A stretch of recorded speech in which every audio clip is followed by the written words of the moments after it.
Pada zaman itu, tidak ada raja di antara orang Israel. Dan pada zaman itu, suku Dan sedang mencari milik pusaka untuk menetap.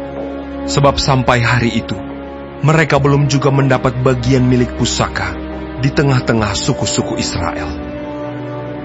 Sebab itu Bani Dan menyuruh dari kaumnya 5 orang dari seluruh jumlah mereka. Semuanya orang-orang yang gagah perkasa, yang berasal dari Zora dan Esitaol, untuk mengintai negeri itu dan menyelidikinya, serta berkata kepada mereka, "Pergilah menyelidiki negeri itu." Ketika orang-orang itu sampai ke pegunungan Efraim di rumah Mika, bermalamlah mereka di sana.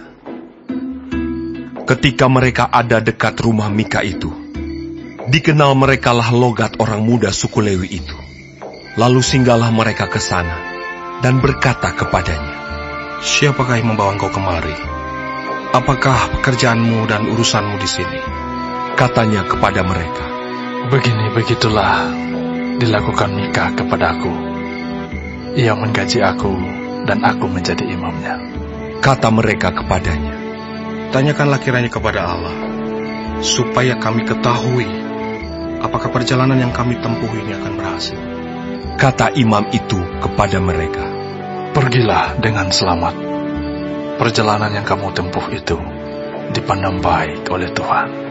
Sesudah itu, pergilah ke-5 orang itu, lalu sampailah mereka ke Lais. Dilihat merekalah bahwa rakyat yang diam di sana hidup dengan tentram, menurut adat orang Sidon, aman dan tentram. Orang-orang itu tidak kekurangan apapun yang ada di muka bumi, malah kaya harta. Mereka tinggal jauh dari orang Sidon dan tidak bergaul dengan siapapun juga. Setelah mereka kembali kepada saudara-saudara sesukunya di Zora dan Esitaol, berkatalah saudara-saudara sesukunya kepada mereka, "Apakah yang kamu dapati di sana?" Jawab mereka, "Bersiaplah. Marilah kita maju menyerang mereka, sebab kami telah melihat negeri itu, dan memang sangat baik. Masakan kamu tinggal diam? Janganlah bermalas-malas untuk pergi memasuki dan menduduki negeri itu.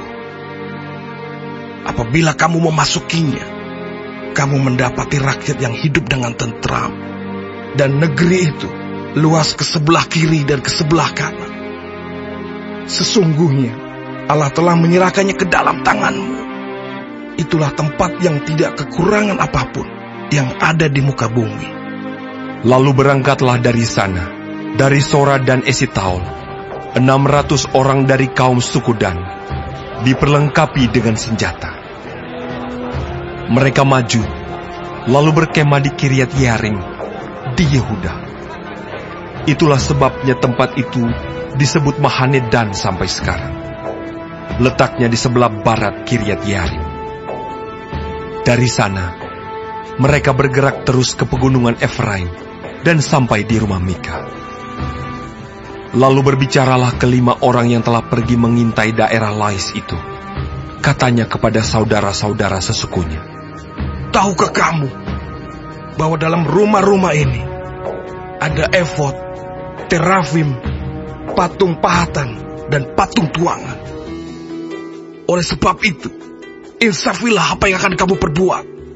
Kemudian mereka menuju ke tempat itu, lalu sampai di rumah orang muda suku Lewi itu, di rumah Mika, dan menanyakan apakah ia selamat. Sementara ke-600 orang dari Bani Dan, yang diperlengkapi dengan senjata itu, tinggal berdiri di pintu gerbang. Maka ke-5 orang yang telah pergi mengintai negeri itu, berjalan terus, masuk ke dalam, lalu mengambil patung pahatan, efod, terafim, dan patung tuangan itu.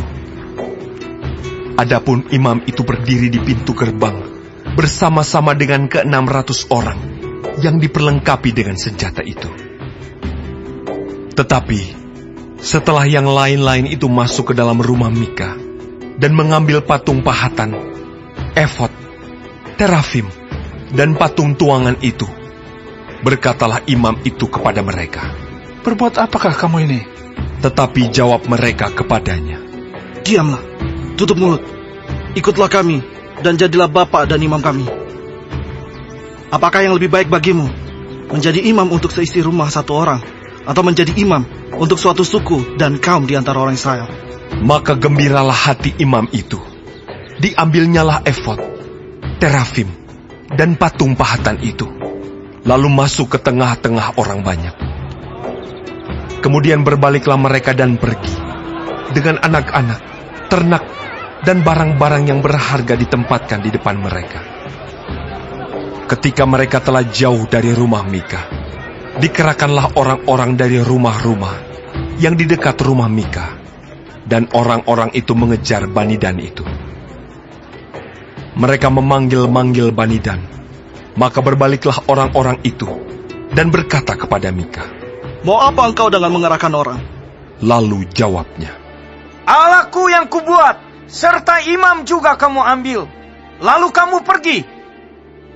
Apakah lagi yang masih tinggal padaku? Bagaimana perkataanmu itu kepadaku? Mau apa engkau?" Berkatalah Bani Dan kepadanya, "Janganlah suaramu kedengaran lagi kepada kami. Nanti ada orang yang menyerang engkau karena sakit hati, dan dengan demikian engkau serta seisi rumahmu kehilangan nyawa." Lalu Bani Dan melanjutkan perjalanannya. Dan Mika, setelah dilihatnya mereka itu lebih kuat daripadanya, berpalinglah ia pulang ke rumahnya. Lalu Bani Dan, dengan membawa barang-barang yang dibuat Mika, juga imamnya, mendatangi Lais, yakni rakyat yang hidup dengan aman dan tentram. Mereka memukul orang-orang itu dengan mata pedang, dan kotanya dibakar. Tidak ada orang yang datang menolong, sebab kota itu jauh dari Sidon, dan orang-orang kota itu tidak bergaul dengan siapapun juga. Letak kota itu di lembah Bet Rehob. Kemudian Bani Dan membangun kota itu kembali dan diam di sana. Mereka menamai kota itu Dan, menurut nama bapa leluhur mereka, yakni Dan, yang lahir bagi Israel, tetapi nama kota itu dahulu adalah Lais. Bani Dan menegakkan bagi mereka sendiri patung pahatan itu. Lalu Yonatan bin Gersom bin Musa bersama-sama dengan anak-anaknya menjadi imam bagi suku Dan, sampai penduduk negeri itu diangkut sebagai orang buangan. Demikianlah mereka menempatkan bagi mereka sendiri patung pahatan yang telah dibuat Mika itu, dan patung itu ada di sana selama rumah Allah ada di Silo.